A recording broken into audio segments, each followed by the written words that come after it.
Oui, merci Madame la Présidente, Monsieur le Ministre, mes chers collègues. Alors, c'est vrai que mon amendement va paraître un peu petit bras par rapport à mon cher Pierre. Plus sérieusement, donc, cet amendement consiste à transférer 5 millions du programme 224, Pass Culture, sur le programme donc 131 pour le CNM. Alors, en audition, Monsieur le Ministre, puisque nous avons beaucoup parlé du Centre national de la musique, vous nous avez assuré que déjà, vous trouveriez 5 millions d'euros en crédit de gestion. Vous savez fort bien, parce que vous connaissez bien le sujet, que 5 millions d'euros ne suffiront pas pour mettre à flot le Centre national de la musique.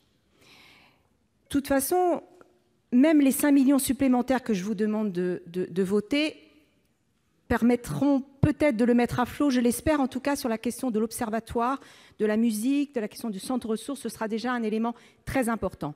Il faudra, je pense, encore un peu plus l'année prochaine pour le faire naviguer, pour faire en sorte que là, il soit vraiment en capacité de pouvoir exercer ses missions qui, nous le savons, vont être très importantes puisque le périmètre va être élargi, il y aura la question de gouvernance.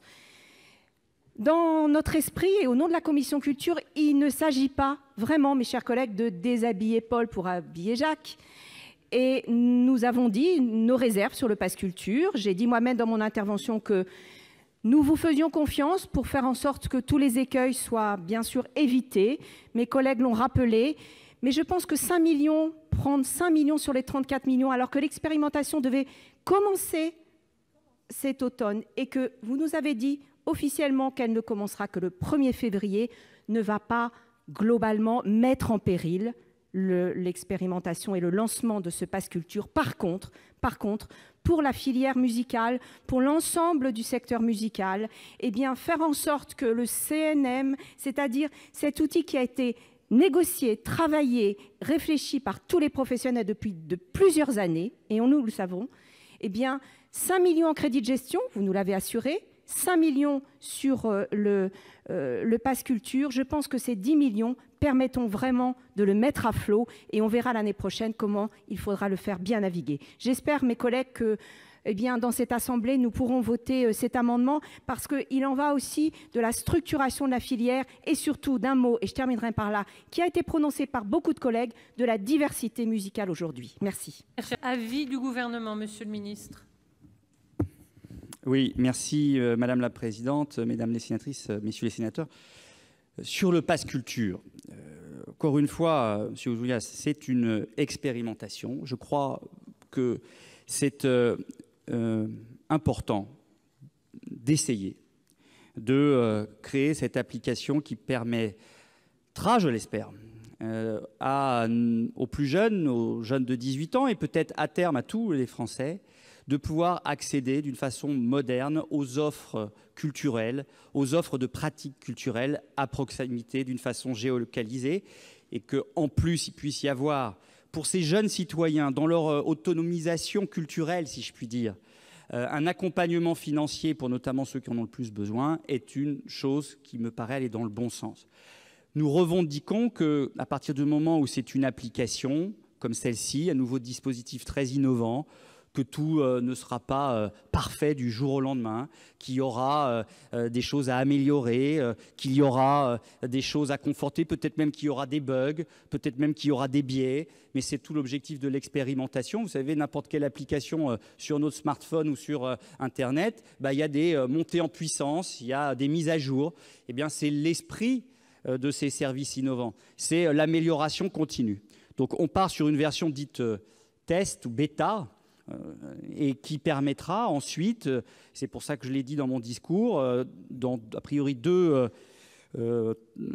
étapes en 2019 supplémentaires, faire monter en puissance le dispositif. Et puis on regardera ensemble en toute transparence le coût du Pass Culture. Est-ce que oui ou non ça satisfait les attentes des jeunes? Est-ce que oui ou non on atteint les jeunes, et notamment ceux qui sont le plus éloignés des offres culturelles et des pratiques culturelles?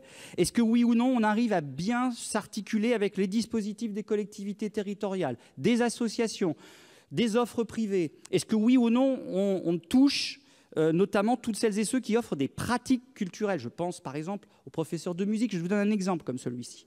Bref, est-ce que c'est un dispositif à la hauteur de l'ambition qu'on peut avoir collectivement ou pas? Et on regardera et on décidera. Il est bien évidemment pas envisageable d'avoir un budget de 450 millions d'euros à terme, puisque dans le dispositif tel que nous l'imaginons, il y aura des partenariats avec un certain nombre d'entreprises, avec un certain nombre d'établissements. Il y aura une part de ces 500 euros qui seront une valorisation en facial, mais avec ces partenariats, il n'y aura pas, avec ces entreprises ou avec ces établissements, de décaissement financier. Donc c'est tout ça qu'il faut mettre sur la table, mais essayons ensemble d'offrir aux plus jeunes et peut-être à tous nos compatriotes un formidable outil moderne d'accès à la culture. Donc je ne suis pas favorable à ce que, évidemment, on supprime ce budget. Et je ne suis même pas favorable non plus, Madame Robert, au fait qu'on puisse retirer une partie de ce montant-là, parce que je suis convaincu de l'importance du Centre national de la musique. J'ai fait un rapport, vous le savez, en 2011 sur le sujet.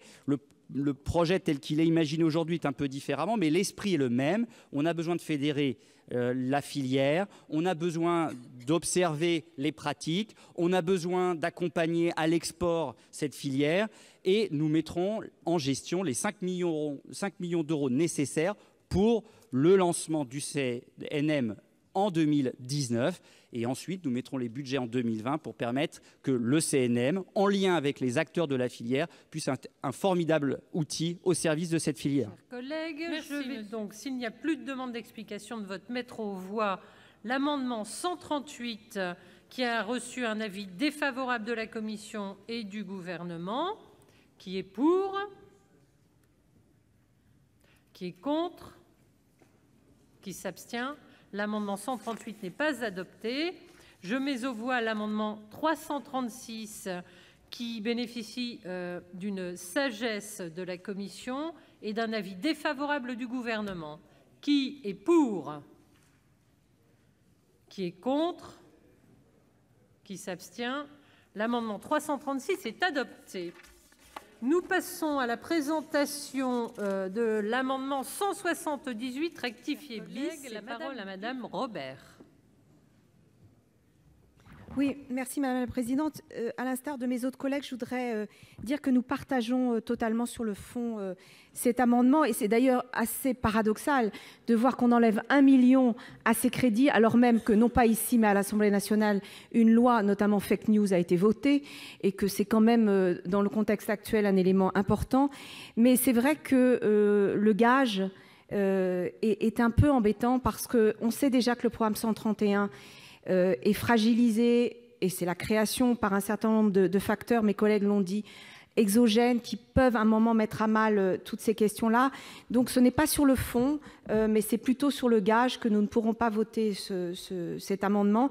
Et je voudrais répondre rapidement, puisque je suis en Bretagne, et qu'effectivement il y a une expérimentation pour non pas fusionner les deux programmes de 124 et 131, mais pour voir comment, sur un certain nombre de projets, on peut compléter, puisque les projets sont souvent émargent à différentes dimensions, transmission des savoirs ou création.